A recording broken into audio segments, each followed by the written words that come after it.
Hi everyone, it's the English Simmer here and welcome back to my channel. So, the Sims 4 birthday, anniversary, whatever you want to call it, its 6th year of being around, happened towards the start of this month. I think it was a few days ago now, and it slipped by without a trace. Quite literally. We didn't get an update, we didn't get any sort of celebration, I don't feel like, and I live my life on Twitter. There was a couple of gurus retweeting some celebrationary fan art and things like that, but there wasn't really anything super official about it. We didn't even get a free hot tub in the patch, and so I actually wanted to react to some news that we did get. About 10 days ago now, the Sims team actually released an open letter to the community, basically addressing some of the biggest recent feedback and complaints, very valid complaints about the game. And I have read through this. I did a quick little read over it when it got announced, but I actually didn't go back to it at all, and I didn't really think on it. I was just like, cool, I've read that. I skim read it and then just moved on because I was like, okay, cool, they're working on it. But I've seen that a couple of you guys did not know about it, and I've seen people also talking about skin tones, especially after the fact that Star Wars was released. There was a statement early in August saying that the Sims team are actually working on currently fixing the skin tones that are currently in the game, such as the pixelation issues on the darker skin tones, and they're also looking for more inclusion.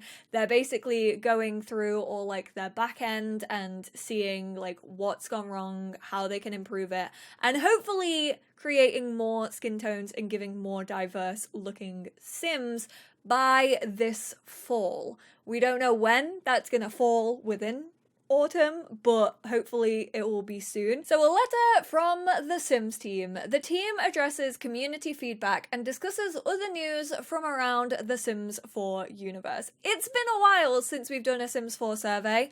I really loved how we went through a period of, it felt like we had a survey every other week. I think it's because we obviously had knitting stuff, which was a community voted stuff pack. So we had surveys dedicated to that, but then we also had wider surveys for wider community feedback, just sort of themes that we'd be interested in. And I wish they had kind of done a follow-up to that, maybe saying how people rank things or the average and stuff. I think that would have been really cool to see all of the results, but I guess it's kind of informing them on where they want to take the game, so I could see why they probably didn't make that public.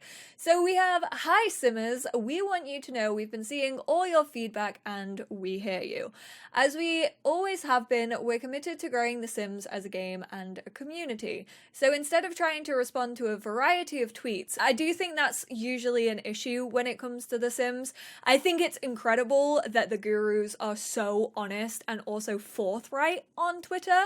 It's really one of the only EA games especially that kind of has this team working behind it who volunteer themselves to be public facing and being yeah, you know what, I do want to answer fans' questions and I do want to respond to people and I want to get more involved in the community. So I do have a lot of respect for that, but things do get lost, and especially if it's in constant threads and people are responding to each other. We wanted to consolidate some thoughts and updates in one place.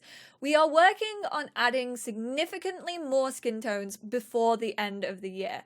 So this seems to have changed from fall to hopefully just before the end of 2020, which when it comes to this, I don't think it should have taken this long. I will hold my hands up and say that. It should not have taken, I think we got a bigger range of skin tones, darker skin tones were added before City Living. I feel like that may have been the time frame, and that was 4 years ago or 2 years ago. I can't remember the time frame, but it was a while ago now, and I definitely don't think it should have taken this long for them to come forward and say, hey, we hear you on this. I'm kind of hoping, and this is me, this is wishful thinking, this is me being a complete and utter, like, what's the word? Dreamer? Optimistic. That was the word I was looking for. This might be my optimism in me coming out. A part of me, like the really optimistic part of my brain is like, can we please just get a slider or a color wheel? Like, if it's taken this long, then maybe they might be working on something that actually, like, really includes a lot of different ranges of skin tones, and a color wheel or at least a slider could do that potentially.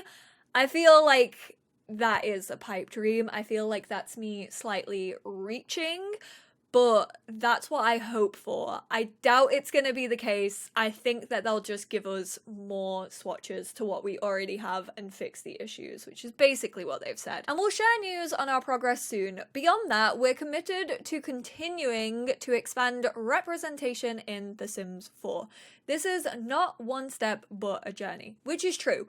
Like, honestly, it is a journey. Like, things change, circumstances change. I don't think it should have taken big simmers and also the movement of the Black Lives Matter movement and everything that happened this summer to get that to where it is, but it's happening now, thankfully.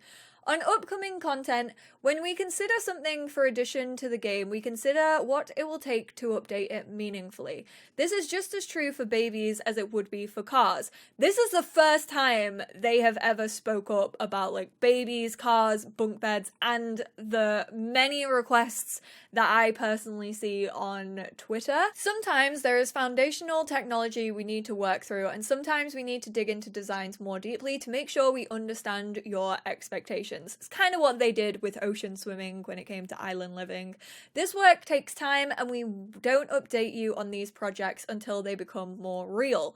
Game development in general can feel like a long process, and like most of the world, we are adjusting to a continued state of working from home. It's kind of nice that they've even acknowledged it. I feel like the community has so many questions about, like, updated babies and cars and bunk beds, and sometimes they just kind of get brushed under the rug because they are things that I see a lot, and I get that answering the same question over and over is tiring, which again is why I'm glad all this information is in one place so that the gurus aren't, like, answering questions 1,000 times over on Twitter. I was all up for updated babies, and now I'm kind of like, meh, I don't really care.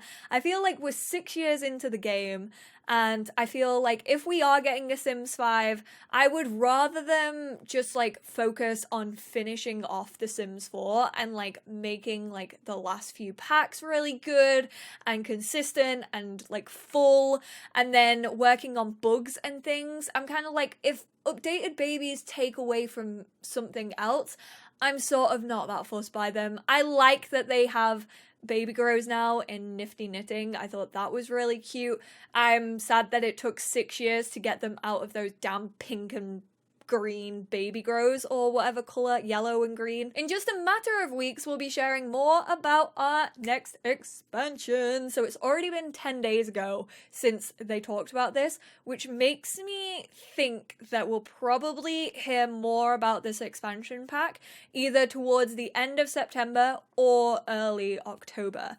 If we think back, I think the last few expansions that have come out within this time frame have been, like, late October, early November time, or late November. So it seems quite early still to be hearing about an expansion, which we've been working on since last year. I like that they're giving, again, the wider community some information about how long these things take. I've always suggested this to the Sims team, and I hope that one day it does become a reality. But I've constantly suggested the team, like, just take a day a week, or maybe not even every week, maybe just like once a month, and not even, maybe to talk about upcoming content, but not even that, but like if something's announced, maybe doing a deep dive into like how we created our animations, how long this took, like the process of going from concept art to like actually designing something within the game to actually seeing it on your Sims and then editing it the way that it needs to. Just like a deep dive into how long this process actually is. And I feel like that would be incredible. I always talk back to it, but when we first went and experienced Sims Camp for base game, we had a whole presentation that was about animations and kind of how long they took in the game and what you had to do for it, like the mocapping and all of that. And it was so cool, like as a simmer, to be able to see the behind the scenes and being like, oh my god, now I understand like the work that goes into these things. Like, it's incredible. And I think it's a real shame that like we don't get to see that very often. I want to set expectations now though that cars, babies, farms, and bunk beds are not part of this expansion. These are the 4 things that I've seen a lot of people talking about recently, so we can chuck that out the window. They're not going to be in there. We understand how important these features are to you, but we want to be honest that they are not part of this upcoming pack. Again, give me more of that honesty. As a team, we are going to make more of an effort to communicate what's coming with more regularity and transparency so that you continue to feel in the loop about new features, experiences, pack, and general information. Yes, yes, yes. More transparency and more communication. I actually loved the I can't even remember what they were called, but like we used to get these trailers that were like show the roadmap of like, they were quarterly teasers, that's what they were called. When SimGuru Drake was community manager, we used to get those. They were really sick and I freaking love them because they set expectation. They still sort of teased you so that you could still kind of come up with your own ideas for the packs. I think vampires was included and also like parenthood. All of these packs sort of had that, and it was like a 5-second snippet of like an animation and what the pack would sort of be about. So it still let the community have that speculation, but also like set expectations and knew what we were getting at some point down the line. So I say yes to bringing back quarterly teasers. I like roadmaps, I like it written out, but again, I do feel like we as a community can set our expectations too high when we only have it in a written format. That's it for now, and you'll be hearing more from us soon. In the meantime, all we ask of you is to be kind, engage in constructive conversations with each other, and continue to celebrate what makes The Sims special to you. And I can assure you that we will continue to listen, continue to invest in The Sims 4, and continue to engage with you. We could not do what we do without our players. Honestly, I think props to the Sims team for their openness recently. I do feel like it was needed. I do feel like it was long overdue. However, I have to take my hat off. And I again would love to see more like feedback opportunities for the community. I think those surveys that we got towards the beginning of the year were incredible. They made me really excited as a Sims player, and also they kind of just give you like more to run away with. It's a great way to get feedback on potential ideas and also like let the community dream a little bit, because we all know that we love a little bit of speculation. We all do it. We all like to run away with our imagination. And it's also, I feel, really important like to actually hear that feedback and the scope of a pack. I feel like that's something that's so frequently missed in The Sims 4. Like, what's the actual scope of this pack? Like, is it too specific right now? Should we open it up a little bit? What can we expect for the rest of 2020? We can definitely expect an expansion pack. There was also talk about a stuff pack. There was actually a leak on Origin in which people could actually purchase a stuff pack, but then it disappeared. So maybe we're getting a stuff pack before the end of this year, as well as that expansion.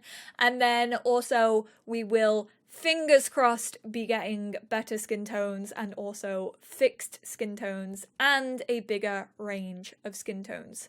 Fingers crossed. So let me know how you guys feel. How do you feel about all of this? I will link the letter down below in case you guys want to go back and read it for yourselves. Thank you all so much for tuning into this video, and I will speak to you all in my next one. Bye guys.